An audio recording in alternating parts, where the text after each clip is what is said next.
সাল ১৯৬৭।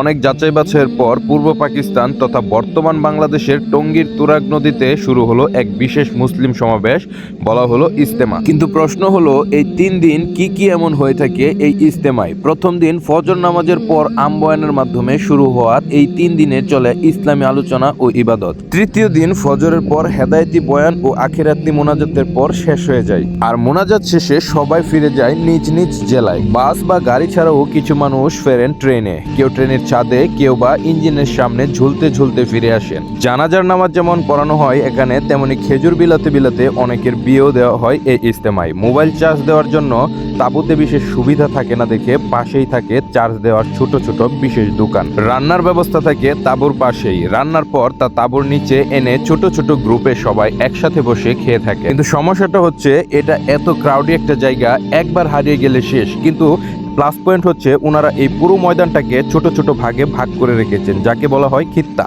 গোসল ও অজুর জন্য থাকে আলাদা ব্যবস্থা। নামাজের ওয়াক্তে কয়েকশো মানুষ একসাথে উজু করেন এখানে। টয়লেটের জন্য রয়েছে পৃথক পৃথক বিল্ডিং। ধরা হয়ে থাকে পবিত্র হজের পর মুসলমানদের অন্যতম বৃহত্তম ধর্মীয় সমাবেশ বাংলাদেশের এই ইজতেমা।